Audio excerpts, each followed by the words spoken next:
नमस्कार दोस्तों, मेरा नाम है शुभम। आप देख रहे हैं टेक अनलॉक। तो आज हम देखेंगे ऑपरेटिंग सिस्टम सब्जेक्ट के बारे में। ऑपरेटिंग सिस्टम सब्जेक्ट आपके गेट एग्जाम के लिए बहुत इंपॉर्टेंट है दोस्तों, क्योंकि सबसे ज़्यादा वेटेज इसी सब्जेक्ट को होता है।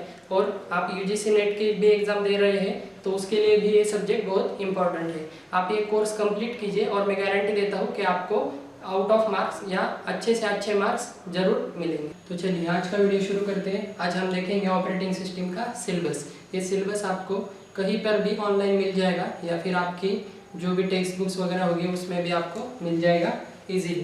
तो यहाँ पे देखेंगे पहला चैप्टर है हमारा बेसिक इंट्रोडक्शन। इंट्रोडक्शन में हम ऑपरेटिंग सिस्टम के बारे में जानेंगे।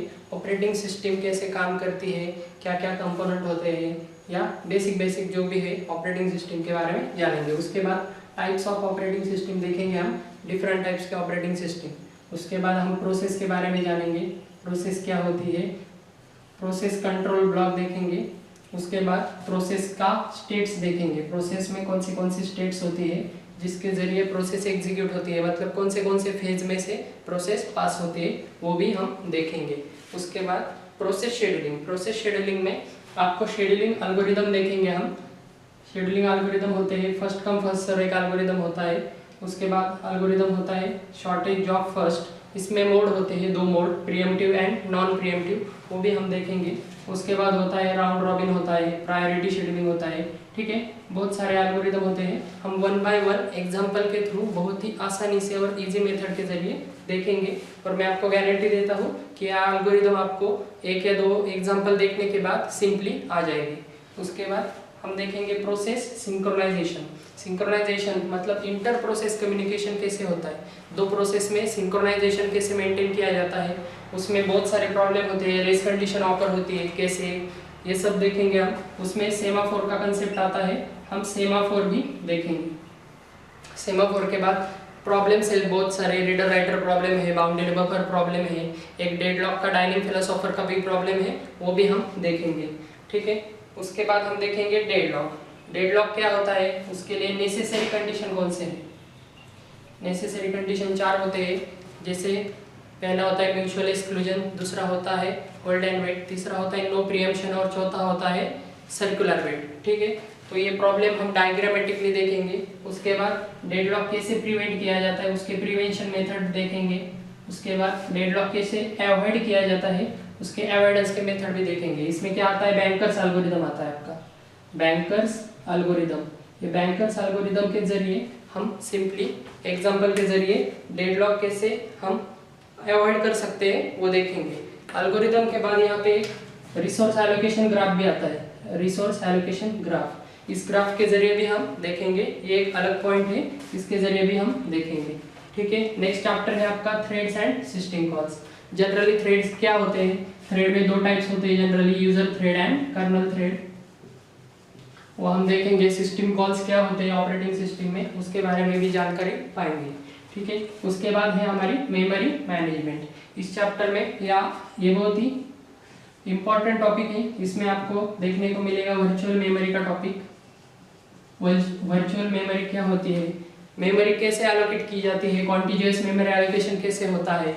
उसके बाद फ्रैगमेंटेशन क्या होता है, ये भी हम देखेंगे। इसमें फ्रैगमेंटेशन में दो टाइप्स होते हैं, इंटरनल और एक्सटर्नल, वो सब देखेंगे कैसे ऑकर होते हैं। डायग्रामेटिकली मैं एक्सप्लेन करूंगा बहुत ही आसानी से आपको। उसके बाद पेज रिप्लेसमेंट एल्गोरिदम भी आते हैं। ये पेज रिप्लेसमेंट एल्गोरिदम बहुत ही आसान है और आपको एक तो एग्जांपल भी, अगर आपने मेरे वीडियो में देखे एक तो एग्जांपल सॉल्व किए हुए, तो भी आपको आसानी से कोई भी आप एग्जांपल सॉल्व कर सकते हैं। इसमें आता है FIFO आता है, first in first out algorithm आता है। उसके बाद LRU यानी लीस्ट रिसेंटली यूज आता है। उसके बाद ऑप्टिमल है, सेकंड चांस एल्गोरिदम है। ठीक है, बहुत सारे एल्गोरिदम है, हम वो भी देखेंगे। इसके बाद है डिस्क शेड्यूलिंग। डिस्क शेड्यूलिंग में क्या आता है, डिस्क शेड्यूलिंग में 3-4 एल्गोरिदम है, फर्स्ट कम फर्स्ट सर्व है, स्कैन है, सी स्कैन है। ठीक है, बहुत सारे कंसेप्ट है, वो भी हम देखेंगे। उसके बाद देखिए फाइल सिस्टम। फाइल सिस्टम में क्या क्या होता है, फाइल में एट्रीब्यूट्स क्या क्या होते हैं फाइल्स के। उसके बाद फंक्शंस क्या होते हैं, यानी ऑपरेशंस कौन से परफॉर्म होते हैं फाइल पर, ये सब हम देखेंगे। मतलब एक्सेस मेथड कौन से फाइल के, डायरेक्ट एक्सेस, सीक्वेंशियल एक्सेस। ठीक है, एलोकेशन मेथड कौन से, बहुत सारे और भी चीज़ें होती है फाइल में, वो भी हम डिटेल्स में देखेंगे। उसके बाद input output and protection, protection and security, security कैसे मेंटेन की जाती है वो भी हम देखेंगे। ठीक है, यहाँ पर देखिए दोस्तों, प्रोसेस शेड्यूलिंग जो चैप्टर है वो इम्पोर्टेंट है गेट के हिसाब से भी और आपके यूजीसी नेट के एग्जाम के हिसाब से भी, क्योंकि ऑपरेटिंग सिस्टम इस चैप्टर को ऑपरेटिंग सिस्टम इस सब्जेक्ट को सबसे ज़्यादा वेटेज है, मतलब हाई वेटेज वाला सब्जेक्ट है, इसलिए इसमें जो भी प्रॉब्लम्स आते हैं वो बहुत ही इम्पोर्टेंट है। ये अगर आपने वीडियो देख लिया तो 100% मैं गारंटी देता हूँ आपको प्रॉब्लम से आप कोई भी प्रॉब्लम सॉल्व करो या कोई भी एग्जाम में आएगा तो भी आप सॉल्व कर सकते हैं अगर आपने मेरे वीडियो फॉलो किए होंगे तो ये एकदम सिंपल प्रॉब्लम है, आप इजीली सॉल्व कर सकते हैं। उसके बाद प्रॉब्लम्स आते हैं पेज रिप्लेसमेंट एल्गोरिदम, ये भी प्रॉब्लम्स है, ये भी बहुत आसान प्रॉब्लम्स है, एक दो एग्जांपल सॉल्व किए तो भी आपको कोई भी प्रॉब्लम सॉल्व करने को आ जाएगा बहुत ही इजीली।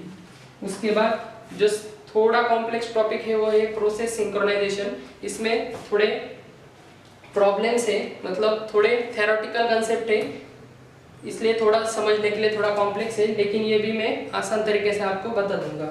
उसके बाद देखिए डेडलॉक है, डेडलॉक में क्या क्या आता है, जो हमारा बैंकर्स एल्गोरिदम है वो सिर्फ प्रैक्टिकल है, बाकी के जनरली थ्योरी है, और पेज रिप्लेसमेंट एल्गोरिदम एक प्रैक्टिकली है, वो भी आपको आसानी से मैं समझा दूंगा। ठीक है, इस तरह से ये टॉपिक है, पूरा आपका ऑपरेटिंग सिस्टम का सिलेबस है, ये आपको कहीं पर भी, यानी आपको अगर डाउनलोड करना होगा तो आप ये ऑनलाइन भी देख सकते हैं।